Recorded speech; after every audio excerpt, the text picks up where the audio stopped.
नमस्कार, स्वागत है आपका संसद टीवी पर। मैं हूं मनोज वर्मा और आप देख रहे हैं हमारा खास कार्यक्रम मुद्दा आपका। आज हम बात करेंगे जम्मू कश्मीर में आतंकवादियों के खिलाफ सुरक्षा बलों के अभियान की।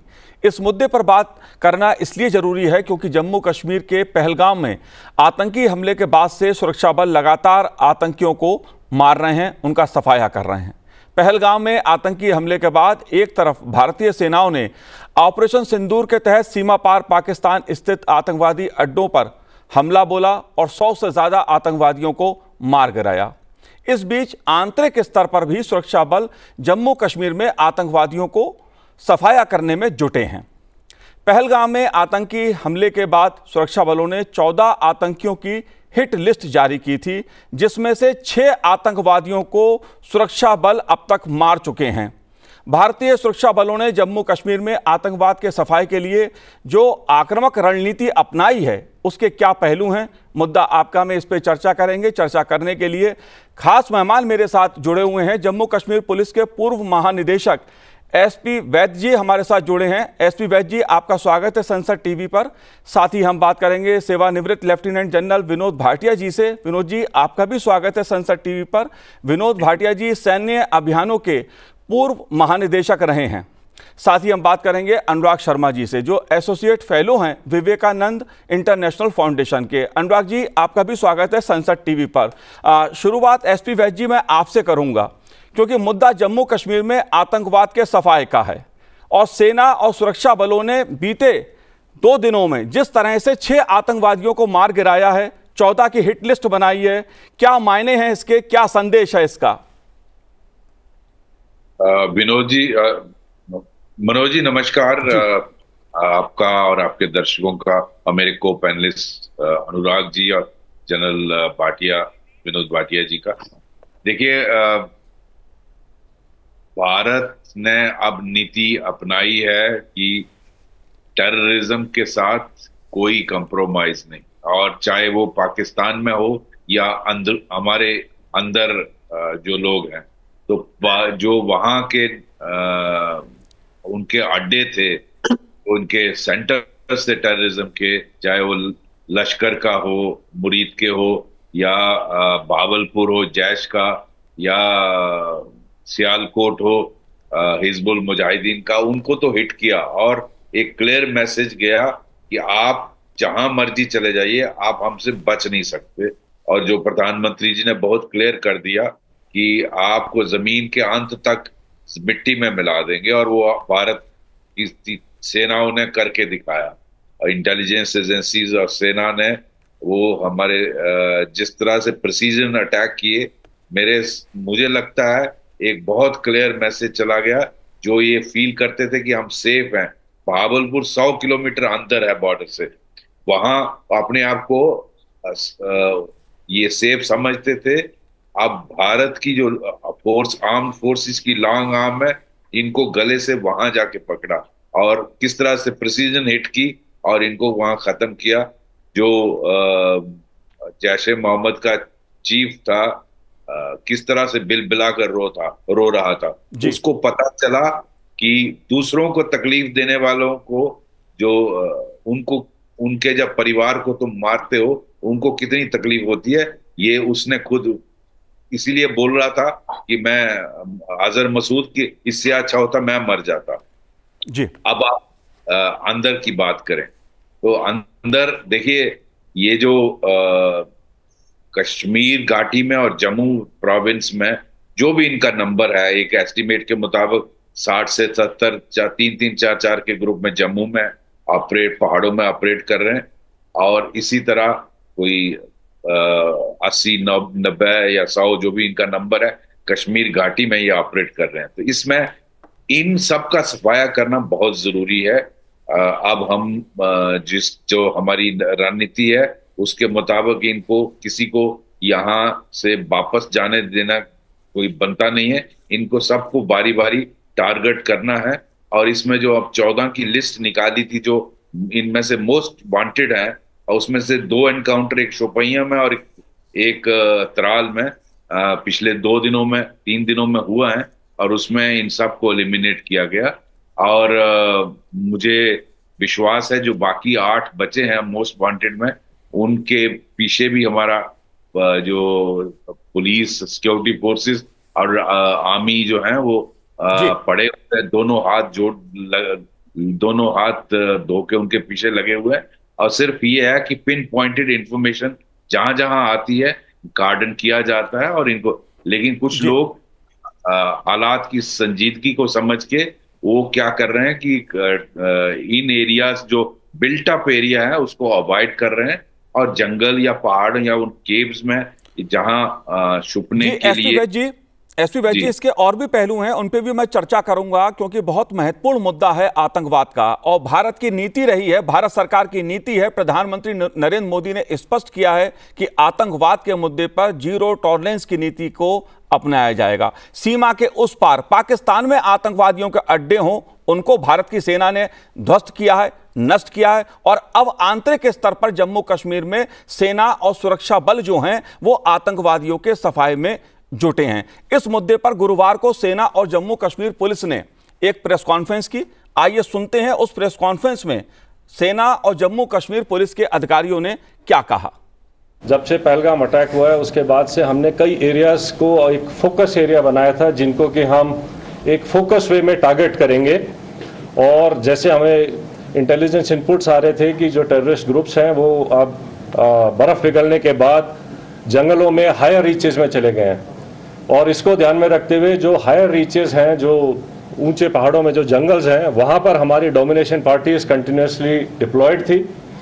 12 तारीख की रात को शोपियां के इलाके में जो काटोहलन फॉरेस्ट है और स्पेसिफिकली केलर के एरिया में हमारे को इनपुट आया कि एक टेररिस्ट ग्रुप वहाँ पर हो सकता है। तो जो पार्टीज़ वहाँ पर डोमिनेशन के लिए पहले से ही डिप्लॉयड थी काफ़ी टाइम से, उन्होंने अपने आप को रिलोकेट किया, उस जगह के ऊपर फोकस होके क्लोज इन हुए।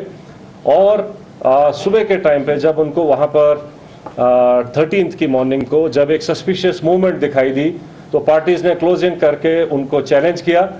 और चैलेंज करने के ऊपर जो है जो टेररिस्ट थे उन्होंने तुरंत फायर खोला। उसके बाद एक एनकाउंटर स्टार्ट हुआ, लेकिन पार्टीज़ ने क्लोज इन करके उनको न्यूट्रलाइज किया। तो ये जो ऑपरेशन था ये हायर रीचेस में काफ़ी ऊंचाई के इलाके के ऊपर हुआ और काफ़ी डिफ़िकल्ट एरिया था जहां पर इस किस्म के ऑपरेशन को अंजाम दिया गया। जो सेकंड ऑपरेशन था जो कि त्राल के इलाके में हुआ था, उसका टेरेन बिल्कुल डिफरेंट है, जो कि एक गांव के अंदर था। तो उसी में इनपुट आई कि शायद एक टेररिस्ट ग्रुप जो है एक गांव के नाडर के इलाके में गांव के अंदर कुछ टाइम के लिए सेटल्ड है। और इमीडिएटली उस विलेज को कॉर्डन किया गया। जब कॉर्डन लग रहा था तो ये टेररिस्ट जो है उन्होंने अलग अलग घर के अंदर पोजीशन ले ली और फायर करने की कोशिश की, रादर फायर किया। और उस टाइम पे हमारा चैलेंज था कि जो सिविलियंस हैं, जो इनोसेंट, जो वहाँ पर बच्चे, फैमिलीज, बुजुर्ग हैं, उनको वहाँ से निकाला जाए। तो पहले उनको सेफली उस जगह से निकाला गया और उसके बाद सिस्टमेटिकली तरीके से सर्च करी गई एक एक घर को, और एक एक करके अलग अलग जगह के ऊपर इन 3 टेररिस्ट को न्यूट्रलाइज किया गया। तो इस तरीके से ये दोनों जो ऑपरेशंस थे ये डिफरेंट काइंड ऑफ टेरेन में हुए हैं। एक जंगलों में और ऊंची जगहों पर हुआ है, दूसरा जो है वैली फ्लोर के अंदर और गांव के अंदर हुआ है।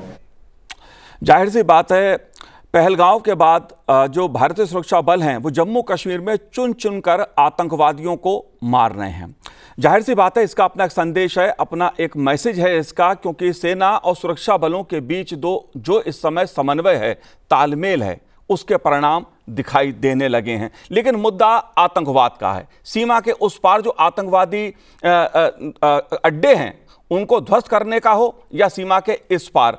विनोद भाटिया जी, मैं आपसे समझना चाहूंगा इस मुद्दे को, क्योंकि जब बात हम आतंकवाद की करते हैं, जाहिर सी बात है 2014 के बाद भारत ने अपनी रणनीति को बदला है। सीमा के उस पार पाकिस्तान में भी घुसकर भारत की सेना जवाब देती है, आतंकवादियों के अड्डों को ध्वस्त करती है। लेकिन आंतरिक स्तर पर अगर मैं बात करूं, खासतौर से जम्मू कश्मीर में अभियान की, तो ये जो अभियान है इसके क्या मायने हैं? कितने, मतलब जो पाकिस्तान के आतंकवादी आते हैं जम्मू कश्मीर में, उनके पास से जो हथियार बरामद हो रहे हैं, जिस प्रकार की उनकी ट्रेनिंग है, वो साफ साफ दिखा रही है कि पाकिस्तान और आतंकवाद के बीच कितनी बड़ी साठगांठ है। जी जो टेरर है जम्मू एंड कश्मीर में जो अभी है और जो पहले भारत में था, वो पाकिस्तान और पाकिस्तान आर्मी सपोर्ट करती है, स्पॉन्सर करती है और परपेट्रेट करती है। वो उनके इरादों पे, उनके इशारों पे टेररिस्ट चलते हैं। घुसपैठ होती है वहां से। और मैं ये नहीं कहता कि घुसपैठ नहीं हो सकती, घुसपैठ हो सकती है। मिस्टर वैद वहां रहे हैं, मैं भी वहां रहा हूँ एलसी पर, और कहीं भी घुसपैठ होती है।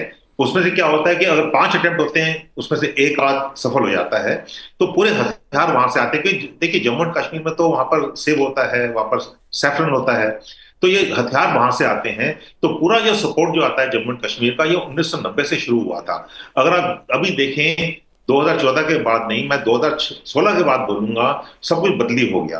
क्योंकि पहले क्या करते थे, पाकिस्तान जो कहता था न्यूक्लियर अम्ब्रेला है, उनका न्यूक्लियर रिटोरिक थी उनकी, न्यूक्लियर, हम न्यूक्लियर नेशन है। छोटे सा हादसा होता था, वो कहते हम हमारा न्यूक्लियर देश है हमारा। 2016 में ये सर्जिकल स्ट्राइक हुई, 26 सितंबर जी 2016 को, उड़ी की सर्जिकल स्ट्राइक।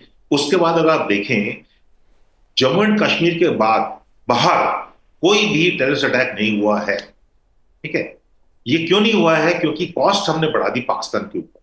उनको पता लग गया अगर टेररिस्ट अटैक होगा तो उसको उनको कीमत चुकानी पड़ेगी। और पहले कहां होता था, मुंबई हुआ, दिल्ली बॉम्बिंग हुई, पार्लियामेंट अटैक हुआ, दिवाली बॉम्बिंग हुई, आप देखिए बैंगलोर में हुआ, अहमदाबाद में हुआ, कोयम्बतूर में हुआ, हर एक जगह होता था। लेकिन उसके बाद नहीं हुआ। दूसरा फेज आया 2019 का। 2019 में जब पुलवामा हुआ, तो हमने बालाकोट में, जिसको जबा टॉप, बालाकोट गल्फ बोलते जी हैं, वो जबा टॉप टेररिस्ट ट्रेनिंग कैंप था। एक नॉन टेररिस्ट ट्रेनिंग था जबा टॉप का, वो 20 किलोमीटर बालाकोट से दूर है। बालाकोट जो है पाकिस्तान में कंस्ट्रक्ट है। उसके बाद देखिए फिर से लेवल्स डाउन हो गए। अगर मैं आपको आंकड़े दूंगी, 2 मिनट में आंकड़े देता हूं। 2001 में 4011 लोगों की वहां पर जो है टेररिस्ट के शिकार हुए। ठीक है, 2020 में ये आ गया 321 पे, 2019 को ये हुआ। उसके बाद जब हमने 2019 में जब आर्टिकल 370 हटाया, उसके बाद देखिए आप सब कुछ कम होता गया है। मैं आपको 2021 में 2074 हुए, 2022 में 253 हुए, 2023 में 134 हुए सिर्फ, जी और 2024 127। ठीक है, तो ये आंकड़े कम होते गए, टेररिज्म खत्म होता गया, और कश्मीर के लोगों ने पीस डिविडेंड देखा है। पहले 2019 में जब आर्टिकल 370 गया, अनफॉर्चुनेटली क्या हुआ, कोविड की वजह से पीस डिविडेंड नहीं हुआ। जो साइलेंट मेजोरिटी थी वो आ गई। और अभी आप देखें, वहां पर स्टोन पेल्टिंग नहीं होती। मिस्टर वैद बताएं कितनी स्टोन पेल्टिंग होती थी वहां जी पर। जनाजों में हजारों लोग, टेररिस्ट के जनाजों में हजारों लोग स्ट्रीट में इकट्ठा हो जाते थे, बंद होते थे, स्कूल बंद कर देते थे। तो काफी वहां पर लॉ एंड ऑर्डर प्रॉब्लम भी होती थी। टेररिस्ट के साथ साथ उनको पूरा सपोर्ट मिलता था, लेकिन वो सपोर्ट मिलना बंद हो गया। मैं लास्ट ईयर, पिछले साल जून जुलाई में मैं श्रीनगर गया था, जब कश्मीर गया था, पहलगाम में गया था। मैंने पहली बार जिंदगी में कश्मीर को देखा। अपनी कार में गया था मैं, और कहीं मुझे पार्किंग नहीं मिलती थी। मैं प्राइवेट कार में गया था, मैंने गया फौज के पास नहीं गया जी था, अपने private citizen of the country गया। इतनी टूरिज्म थी, रेस्टोरेंट भरे पड़े थे, दुकानें भरी पड़ी थी, पहलगाम भरा पड़ा था, पैर रखने की जगह नहीं थी कहीं भी। तो ये चेंज आया। जो पीस डिविडेंड था, वहां पर जो तरक्की चल रही थी, ये पाकिस्तान को मंजूर नहीं थी, और इसलिए पहलगाम हुआ, और पहलगाम की कीमत में चुकानी पड़ी। और प्रधानमंत्री मोदी जी ने बिल्कुल साफ बोला कि जीरो टॉलरेंस होगी, और आज से न्यूक्लियर जो है, जो न्यूक्लियर अम्ब्रेला जो है इनका, उसको हम फैक्टर नहीं करेंगे। न्यूक्लियर नॉन न्यूक्लियर, हम आपको गोली मारेंगे तो हम गोला फेंकेंगे। तो ये हमारी जो स्ट्रेटेजी है, इसमें बदली हुई ये स्ट्रेटेजी हमारी है। जो बाहर की स्ट्रेटेजी हमारी है, वो है पाकिस्तान के साथ प्रोएक्टिव, प्यूनिटिव और प्रीएम्प्टिव। जो हमने पहलगाम के बाद ऑपरेशन करे हैं, ये प्यूनिटिव स्ट्राइक्स हैं, प्रीएम्प्टिव स्ट्राइक्स। हमने 9 टेररिस्ट ट्रेनिंग जो इनके सेंटर्स हैं, उनके हेडक्वार्टर्स हैं, चाहे वो मुर्दके में है, चाहे भावलपुर में है, एलसी पे नहीं। जो सर्जिकल स्ट्राइक थी वो उन्होंने पाकिस्तान टेरिटरी में कुछ नहीं हुआ। ठीक बोला उन्होंने, क्योंकि हमने पीओके में अटैक किया था। पीओके हमारी टेरिटरी है, पाकिस्तान टेरिटरी नहीं है। जी ठीक है, जब टॉप हुआ हम पाकिस्तान में गए, और अभी हम एक जगह नहीं गए, हम 9 जगह जाके उनको, उनके हेडक्वार्टर्स में उनको जगह भरा है वहां पर, वो बड़े अच्छे तरीके से उनको डिस्ट्रॉय किया है, बड़े इफेक्टिव तरीके डिस्ट्रॉय किया है। पाकिस्तान में जवाब आया, उसके बाद हमने उनका न्यूक्लियर जो उनका एयर बिल्कुल था वो बिल्कुल विनोद भाटिया जी, बिल्कुल बिल्कुल बिल्कुल। अनुराग जी, मैं आपसे समझना चाहूंगा, क्योंकि आमतौर पे ये देखा गया है कि जो आतंकवादी हैं, उनको स्थानीय स्तर पे जो आतंकी हैं, उनसे जिस प्रकार की मदद मिलती है, वो भी एक बहुत बड़ी समस्या रही है। और जिस तरह से भारत की सेना, सुरक्षा बल मिलकर इस समय अभियान चला रहे हैं, खास तौर से जो लोकल टेररिस्ट हैं, स्थानीय आतंकी हैं, उनको चुन चुनकर मारा जा रहा है। कहीं ना कहीं इनके तार भी लश्कर और जैश ए मोहम्मद से जुड़े हैं। आप इसको कैसे देखते हैं? जी नमस्कार एंड जय हिंद टू माय को पैनलिस्ट। देखिए जी, अगर जहां तक बात आती है लोकल रिक्रूटमेंट की, तो अगर हम एक इसका ग्राफ अगर हम एग्जामिन करें तो एज पर द डेटा 2017 में 126 लोकल रिक्रूटमेंट हुई, जो कि वैली से ही हुई थी, और उसके बाद 2018, 19, 20 ये घटती चली गई। और ये डेटा सर ये भी कहता है कि अगर 2023 का डेटा उठा के देखें तो 113 टोटल टेररिस्ट न्यूट्रलाइज किए गए थे वैली में सिक्योरिटी फोर्सेस ने, और जिसमें से लोकल रिक्रूटमेंट बहुत ही स्लो थी, वाइल फॉरेन टूरिस्ट जो फॉरेन टेररिस्ट थे वो ज्यादा लीड में थे। तो जो भी इसमें आ रहा है, या अगर हम ये कहें कि लोकल सपोर्ट की बात है, अगर इसको हम ओवरग्राउंड वर्कर्स कहते हैं, वो भी काफी हद तक कम हुआ है। पहलगाम अटैक के बाद सिक्योरिटी फोर्सेस ने अराउंड 2000 इंडिविजुअल्स जो कि ओवरग्राउंड वर्कर्स थे उनको भी अरेस्ट किया, गिरफ्त में लिया। एनआईए ने इंटेरोगेशन शुरू करी, इन्वेस्टिगेशन शुरू करी। तो कहीं ना कहीं हमने सर, जब एक इनका टाइम था कि जब बुरहान वानी जैसे लोकल इनके कमांडर होते थे, जो इनका फेस होते थे हिजबुल मुजाहिदीन के, और जाकिर नायक था और ये नायकू था, उनके एलिमिनेशन के बाद लोकल रिक्रूटमेंट और लोकल फेस की कमर तोड़ी गई है सिक्योरिटी फोर्सेस में, और उसके बाद से इनका कोई फेस नहीं है, कोई कुछ नहीं है। और 2019 में जब नलिफिकेशन हुआ आर्टिकल 370 का, उसके बाद ही ये जो द रेजिस्टेंस फ्रंट है लश्कर तैयबा और जैश का फेस, या हम PAFF ले लें ऑफशूट, ये FATF को इवेड करने के लिए एक तरह से बनाया गया था। तो अगर हम बात करें कि जैसे मेरे दोनों को पैनलिस्ट ने कहा है कि ये बाहर से आते हैं, अगर 60-70 की अगर इनकी स्ट्रेंथ भी है और इन्फिल्ट्रेशन अटेम्प्ट्स काफी होते हैं, उसमें से एक सक्सेसफुल होता है, ये वही टेरेन का फायदा उठा के ये वहां पे चलते हैं। जी बिल्कुल। SP वैद जी, एक सबसे बड़ा सवाल ये उठता है वहां पर जम्मू कश्मीर में कि आतंकवादी मुट्ठी भर आतंकवादी हैं, लेकिन पहलगाम के बाद जिस प्रकार से जम्मू कश्मीर की जनता ने आतंकवादी हमले का विरोध किया है, क्योंकि उनकी रोजी रोटी का भी सवाल है, आप कैसे इसको देखते हैं कि जनता इस समय आतंकवाद के खिलाफ खड़ी है? जम्मू कश्मीर की जनता शांति विकास चाहती है, आप कैसे इस मुद्दे को देखते हैं? देखिए, ये जहां हमने 90s में और 2000 में और बुरहान वानी के टाइम पे देखा कि किस तरह से टेररिस्ट के जनाजे में हजारों लोग आते थे, टेररिस्ट वहां हवा में फायरिंग करते थे, फिर स्पीच करते थे, फिर रिक्रूटमेंट करते थे, पत्थरबाजी होती थी, और हम हेल्पलेसली देखते थे कि अगर गोली चलाएंगे तो सिविलियन लोग मारे जाएंगे। तो इसलिए पुलिस और सिक्योरिटी फोर्सेस ऐसे में कुछ गोली या कार्रवाई नहीं करते थे। एक वक्त वो था, एक वक्त वो भी था जब हुर्रियत का कैलेंडर निकलता था। एक वक्त वो था जब बंद काल दी जाती थी, अगर कोई टेररिस्ट मारा जाता था तो सारा कश्मीर बंद होता था, और बाजार, स्कूल, कॉलेजेस सब बंद होते थे, बच्चों की पढ़ाई अफेक्ट होती थी, सारा बिजनेस ठप होता था। ये कितना हमारे लिए प्लेजेंट है कि आज वही कश्मीर में लोग, चाहे कुछ लोगों का कहना है कि उनके इकोनॉमिक रीजंस हैं, जो टूरिज्म है सबको इन्वॉल्व करता है, सबको इफेक्ट करता है, होटल वाला, रिक्शे वाला, टैक्सी वाला, सब उसमें इन्वॉल्व होते हैं, हैंडीक्राफ्ट्स वाले, व्हाटएवर रीजंस। लेकिन एक बात का मैं श्योर हूं कि ये जो सीन है पाकिस्तान को हजम नहीं होता होगा। वो लोग irrespective of political party affiliation, irrespective of उनका जो भी पॉलिटिकल दल है, जो भी उन सोसाइटी का वो विंग है, हर एक सेक्शन से लोग आकर प्रोटेस्ट किए और पाकिस्तान मुर्दाबाद बोले, टेररिज्म के खिलाफ बोले और भारत के जिंदाबाद के बारे नारे लगाए। ये बहुत बड़ी तब्दीली है ग्राउंड में। आप उसको कोई भी रीजन दे दो जी, इकोनॉमिक रीजन है, पैसे के लिए कर रहे हैं कुछ लोग। आजकल सोशल मीडिया में आप किसी को रोक नहीं सकते जी, जितने लोग हैं हर तरह की बातें करते हैं। लेकिन इतना मैं श्योर हूं पाकिस्तान को वो अच्छा नहीं लगा होगा और इंडिया के लिए that was very very positive turn around.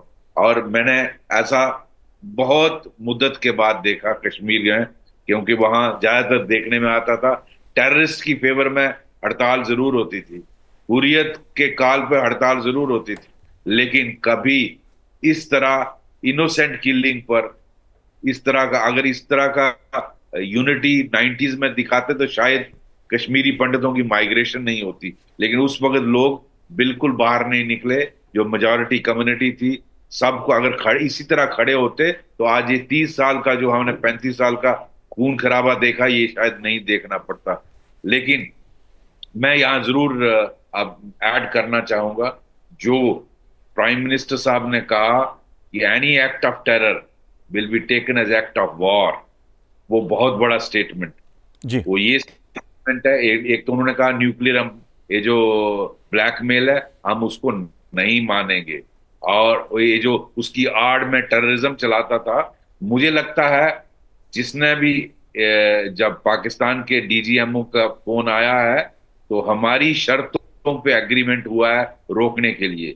हमने जो ये जो इंडस वाटर ट्रेटी है उसको भी एज इट इज रखा, और ये शर्तें रखी हैं कि आप टेररिज्म को बंद करेंगे। लेकिन यहां तक मैं पाकिस्तान को जानता हूं 35-40 सालों से, वो कुत्ते की दुम की तरह है, जिसको जब निकालोगे बोतल से वो टेढ़ी की टेढ़ी निकलेगी। पाकिस्तान की एग्जिस्टेंस जो अपना उनका DGISPR बोलता है कि हमारा माटो ही जिहाद है, ब्लीड इंडिया बाय 1000 कट्स जी, हमारा माटो ही गजवा हिंद है।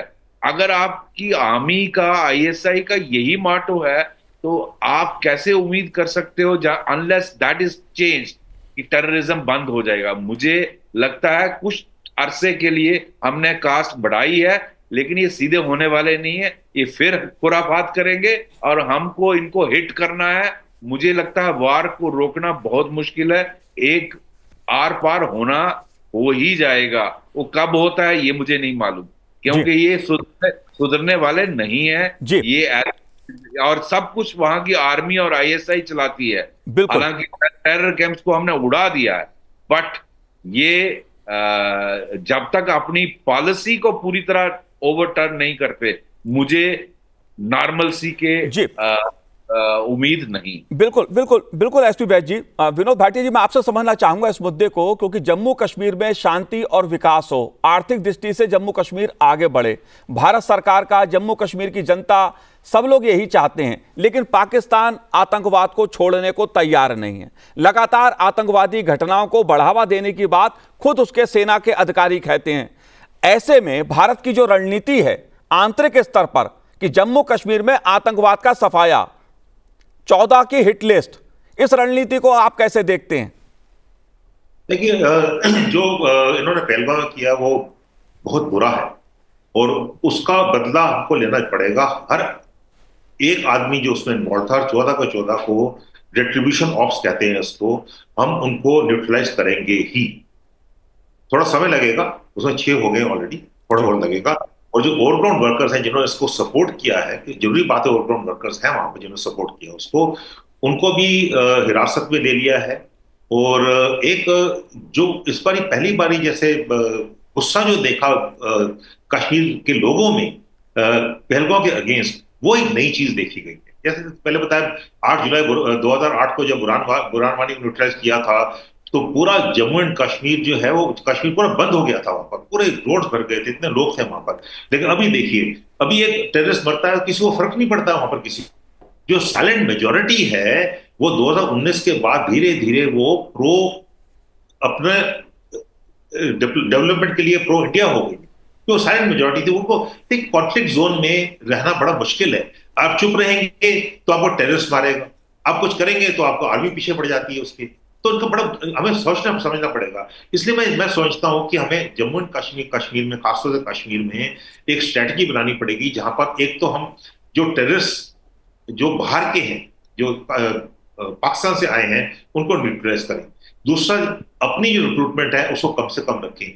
उसके लिए हमको एजुकेशन फैसिलिटीज है उसको बढ़ाना पड़ेगा, एम्प्लॉयमेंट जनरेशन करनी पड़ेगी, एम्प्लॉयमेंट जनरेट करना पड़ेगा लोगों के लिए। देखिए, पुलिस में भर्ती होने के लिए हजारों लोग आते हैं अभी, और आर्मी की भर्ती के लिए हजारों लोग आएंगे वहां पर। सो ये जो चेंज है हमने अभी देखा, पहले नहीं देखते थे हमने कश्मीर में सबने, तो पहले नहीं आता था कोई। अभी देखिए एक रिक्रूटमेंट का, और 15 वैकेंसी आपकी पुलिस कांस्टेबल की है तो 15 लोग आ जाएंगे रिक्रूटमेंट। जी बिल्कुल बिल्कुल बिल्कुल। अनुराग जी आखिरी सवाल मेरा आपसे है, अंतर्राष्ट्रीय स्तर पर पाकिस्तान आतंकवाद के मुद्दे पर एक्सपोज हो चुका है, दुनिया में अलग थलग पाकिस्तान पड़ा है, आतंकवाद के मुद्दे पर पाकिस्तान की सब जगह आलोचना होती है, लेकिन मेरा मुद्दा जम्मू कश्मीर की सुरक्षा से संबंधित है। जिस तरह से सेना ने, सुरक्षा बलों ने पिछले 2-3 वर्षों में एक के बाद एक बड़े अभियान चलाए हैं और आतंकवादियों को मार गिराया है, ये जो बदलाव है आप इसको कैसे देख रहे हैं? कितना जरूरी आगे इस अभियान को और तेज करना है, खास तौर से अगर मैं इंटेलिजेंस इनपुट की बात मैं करूं, सेना और सुरक्षा बलों के बीच समन्वय की बात की जाए, इन सब मुद्दों पर आपका क्या कहना है? देखिए, जो भी हमने अभी तक हुआ है उसमें एक समन्वय तो साफ जाहिर दिखता है हमें कि पुलिस, एडमिनिस्ट्रेशन और लोकल्स कुछ हद तक, और इंटेलिजेंस इनपुट्स जो इंटेलिजेंस एजेंसीज है, इनमें समन्वय जो है उसी ने ही जम्मू कश्मीर में आतंकवाद की रीढ़ की हड्डी तोड़ी है।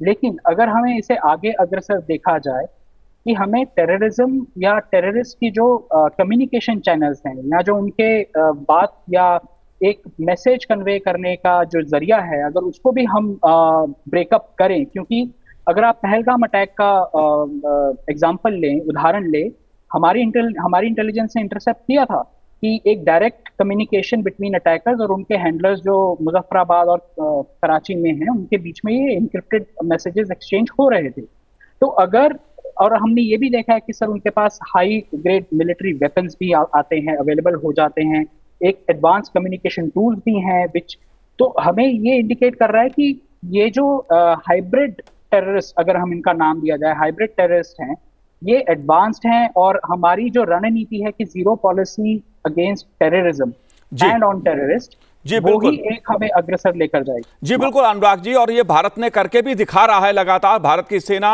और सुरक्षा बल आतंकवाद पर कठोर और त्वरित कार्रवाई करके दुनिया को यह संदेश दे रहे हैं कि भारत आतंकवाद के मुद्दे पर जीरो टॉलरेंस की नीति को अपना रहा है और आगे भी अपनाएगा। आप तीनों ने इस कार्यक्रम में भाग लिया, संसद टीवी से बात की, बहुत बहुत शुक्रिया, बहुत बहुत धन्यवाद हमसे बात करने के लिए। तो आज इस कार्यक्रम में इतना ही, मुझे दीजिए आज्ञा, नमस्कार।